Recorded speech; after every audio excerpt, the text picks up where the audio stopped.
ಕೋಲಾರದ ಅಂಬೇಡ್ಕರ್ ನಗರದ ಸಂಜಯ್ ಬ್ರೈನ್ ಸ್ಟ್ರೋಕ್ನಿಂದ ನಿಧನ.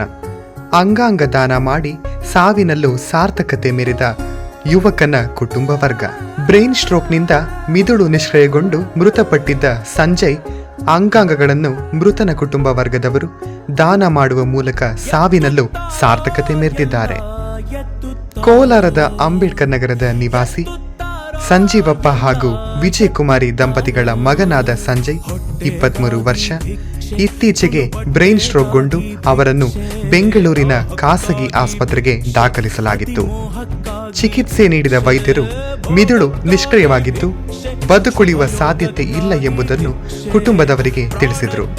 ಹೀಗಾಗಿ ಕುಟುಂಬದವರು ಅಂಗಾಂಗಗಳನ್ನು ದಾನ ಮಾಡುವ ತೀರ್ಮಾನ ಕೈಗೊಳ್ಳುವ ಮೂಲಕ ಮಾನವೀಯತೆ ತೋರಿದರು. ಮಂಗಳವಾರ ರಾತ್ರಿ 10ರ ಸಮಯದಲ್ಲಿ ಸಂಜಯ್ ಮೃತಪಟ್ಟರು. ಬುಧವಾರ ಕೋಲಾರದ ಬೆಮ್ಮೆಲ್ ನಗರದ ಹಿಂದೂ ರುದ್ರಭೂಮಿಯಲ್ಲಿ ಅಂತ್ಯಕ್ರಿಯೆ ನೆರವೇರಿತು. ಮೃತನ ಅಂಗಾಂಗಗಳನ್ನು ಕರ್ನಾಟಕ ರಾಜ್ಯ ಅಂಗ ಮತ್ತು ಅಂಗಾಂಶ ಕಸಿ ಸಂಸ್ಥೆಗೆ ದಾನ ಮಾಡಲಾಗಿದೆ. ಕುಟುಂಬದವರು ಮಾನವೀಯತೆ ತೋರಿದ್ದಕ್ಕೆ ಸಾರ್ವಜನಿಕರಿಂದ ಪ್ರಶಂಸೆ ವ್ಯಕ್ತವಾಗಿದೆ.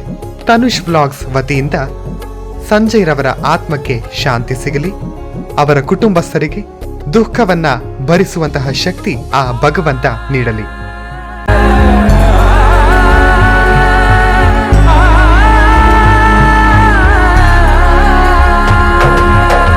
ಮೇಲು ಕೀಳು ನೋಡೋದಿಲ್ಲ, ಕಷ್ಟ ನಷ್ಟವು ಬಾಳು ಎಂದು ಬೇವು ಬೆಲ್ಲ ಇಲ್ಲಿ ಸ್ಪಷ್ಟವು.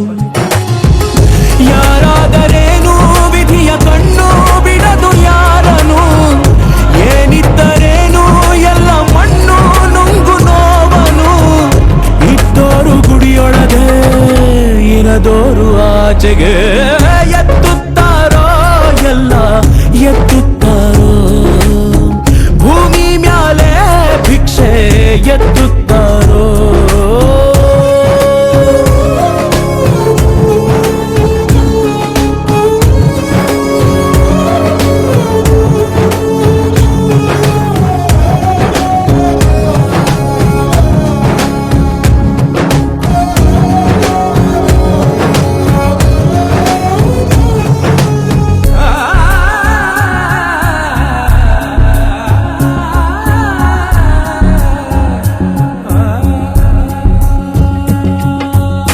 ಲೋಕದಲ್ಲಿ ಎಲ್ಲೆ ನೋಡು ಹಸಿವು ತುಂಬಿದೆ, ಕೈಯ ಚಾಚಿ ಕೇಳೋದೆಲ್ಲ ರೂಢಿಯಾಗಿದೆ. ಬಳಿಯಿದ್ದರೂನು ಕಡಲು ತಾನು ದಾಹ ನೀಗದು, ಕವಿದಾಗ ಬಾನು ಹುಣ್ಣಿಮೇನು ಬೆಳಕು ನೀಡದು. ಬಯಸೋದೆ ನಾವೊಂದು ಆಗೋದೆ ಇನ್ನೊಂದು.